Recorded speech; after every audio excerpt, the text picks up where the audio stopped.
नमस्कार. मनोसंतुलन उपक्रमामध्ये आपलं सर्वांचं स्वागत आहे. मी डॉक्टर जितेंद्र गांधी आज आपल्यासमोर मानसिक आरोग्यासाठी अतिशय महत्त्वाच्या असणाऱ्या एका मूलभूत संकल्पनेबाबत बोलणार आहे. आजचा विषय जो आपण निवडलेला आहे तो आहे की आध्यात्मिक असण्याचे मानसशास्त्रीय स्तरावर काही फायदे आहेत का? आपण हल्ली बघतोय की माणसं अतिशय धार्मिक वृत्तीचे निर्माण होत असताना आपण आपल्या आजूबाजूच्या परिस्थितीमध्ये बघतोय. परंतु आपण ज्या संकल्पनेवर बोलणार आहोत त्या संकल्पनेचं शीर्षक असं आहे की आध्यात्मिक असणं. आध्यात्मिक असणं याचा अर्थ कुठल्या तरी धर्माशी संलग्नित असणं असं होत नाही. त्यामुळे आध्यात्मिक विश्व आणि धार्मिक विश्व हे दोन्ही वेगवेगळे आहेत. दोन्हीही एकामेकाला परस्परा अवलंब असलं तरीसुद्धा आध्यात्मिक क्षेत्र आणि धार्मिक क्षेत्र दोन्ही वेगवेगळे आहेत. आजच्या धावपळीच्या आणि ताणतणावाच्या विशेषतः भौतिकवादी आयुष्यामध्ये अध्यात्माचं मोठ्या प्रमाणात स्वीकार, मग ती तरुण पिढी असू देत किंवा एक परिपक्व झालेली पिढी असू देत, या दोन्ही पिढींमध्ये अध्यात्माविषयी प्रचंड मोठ्या प्रमाणाचं आकर्षण निर्माण झालेलं दिसतंय आपल्याला. परंतु खरंच हे आध्यात्मिक स्थिती किंवा आध्यात्मिक नॉलेज जे खरं तर धार्मिक नाही आहे. अध्यात्म म्हणजे केवळ पूजापाठ किंवा कर्मकांड नव्हे, तर अध्यात्माचा सर्वात महत्त्वाचा गाभा आहे की स्वतःला ओळखणं. मी स्वतः कोण आहे, माझी आंतरिक शांतता कशामध्ये लपलेली आहे आणि खरं तर जीवनाच्या मिळालेल्या या अतिशय क्षणभंगूर कालावधीमध्ये मला काय अचीव करायचं आहे, मला काय मिळवायचं आहे, याची स्पष्ट जाणीव मिळवून देणारं सैद्धांतिक किंवा सायंटिफिक प्रोसेस म्हणजेच अध्यात्म आहे. आजच्या जीवनात अध्यात्म आपल्याला तणावमुक्त राहण्यासाठी तर मदत करतोच, परंतु माणसांची महत्त्वाची असलेली नैतिक मूल्य जपण्यासाठी सुद्धा मोठ्या प्रमाणात मदत करतो. मग या आध्यात्मिक विषयाचं मार्गदर्शन मिळवणे किंवा या आध्यात्मिक विषयाचं नॉलेज मिळवणं हे खरंच माझ्या मानसिक स्थितीला बळ देणार आहे का, याचा जेव्हा आपण शास्त्रीय दृष्टिकोनातून अभ्यास करतो तर काही मुद्दे आपल्याला समजून घेणं खूप महत्त्वाचं आहे. आध्यात्मिक माणसाला मानसिक शांती आणि तणावमुक्तीसाठी कुठेही भटकावं लागत नाही. आजच्या युगामध्ये खरं तर प्रत्येक माणसाने आपली मानसिक अंतर्गत शांतता गमावलेली आहेत आणि कायमस्वरूपी तणावामध्ये राहण्याचं हे जग आता निर्माण झालेलं आहे.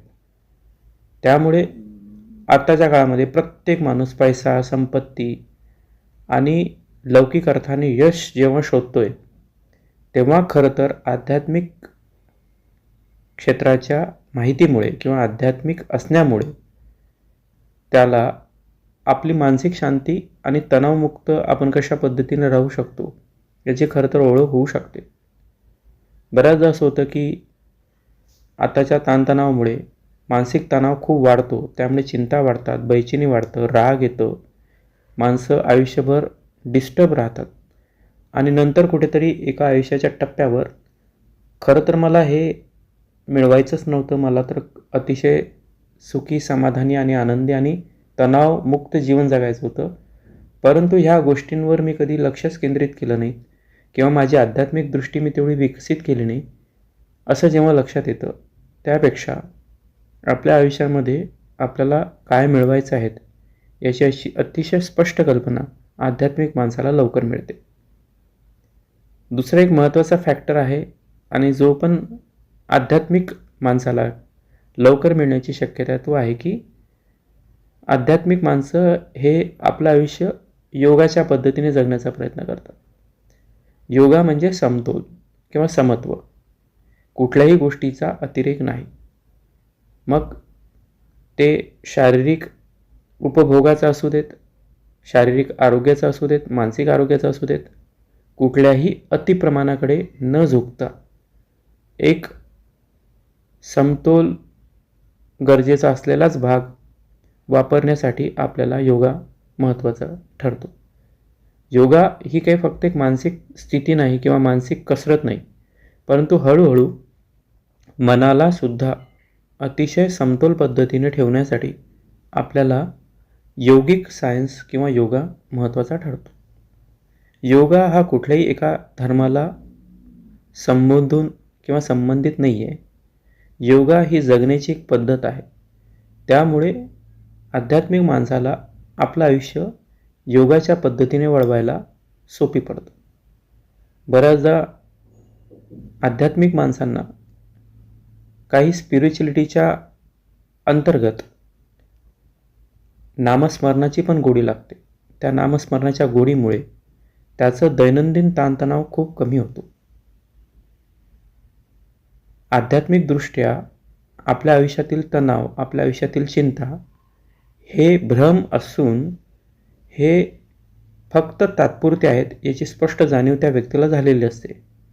त्यामुळे या निसर्गाच्या कुठल्या तरी एका शक्तीला तो नामस्मरण करून त्याच्या सान्निध्यात राहायला त्याला पसंत पडायला लागतं.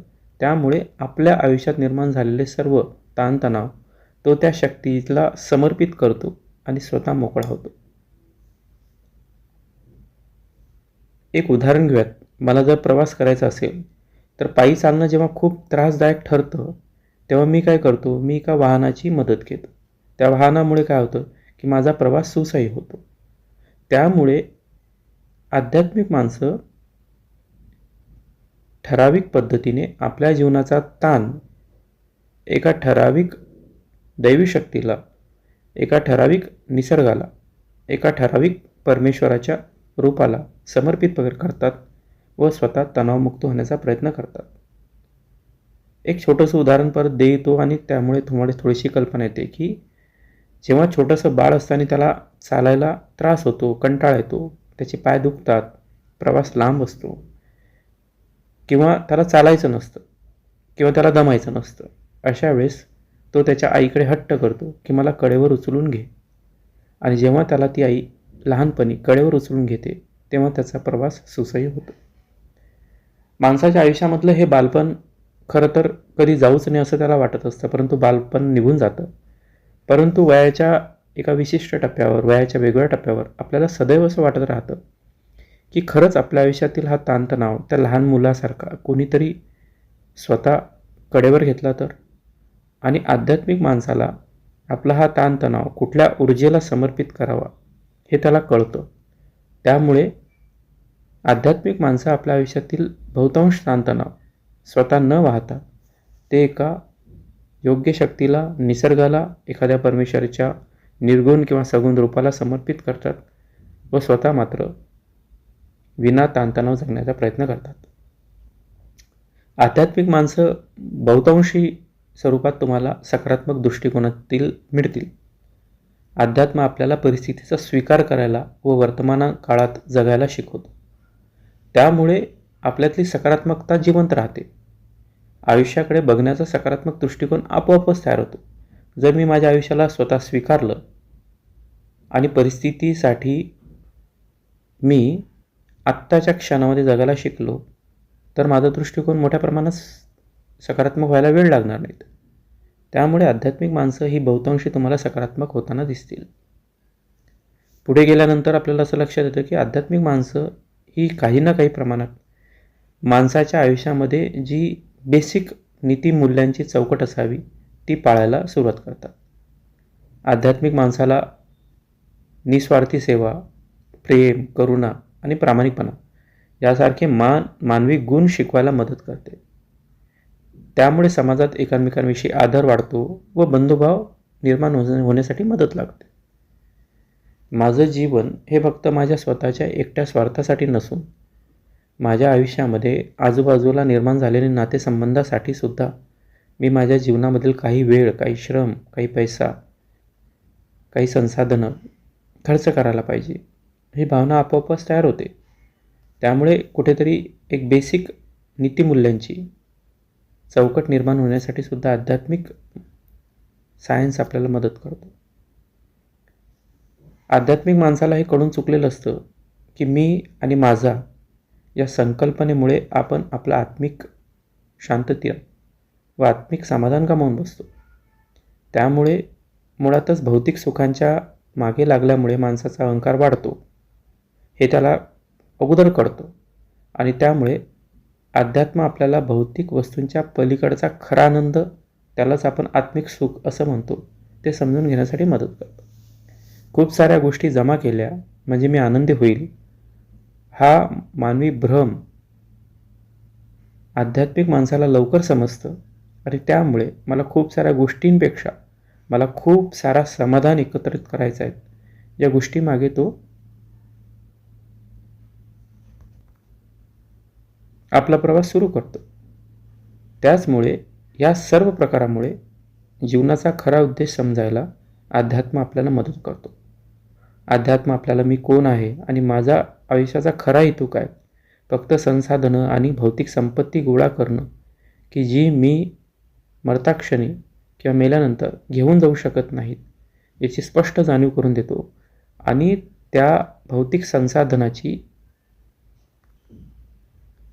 मर्यादा लक्षात आल्यानंतर माणसं ती भौतिक संसाधनाकडे फारशी आकर्षित होत नाहीत.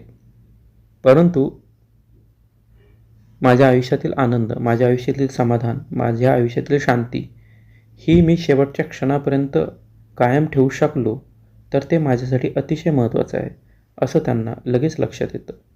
त्यामुळे अध्यात्माचा हा प्रवास आपल्या मानसशास्त्राला, आपल्या मानसिक शक्तीला व मानवी ऊर्जेला एक गती देणार आहे असं म्हणायला हरकत नाही. त्यामुळे तुम्हालासुद्धा या आध्यात्मिक प्रवासावर प्रवास करायला आवडेल का, याबाबत आपली प्रतिक्रिया किंवा आपला अनुभव नक्की कळवा. Thank you so much one and all.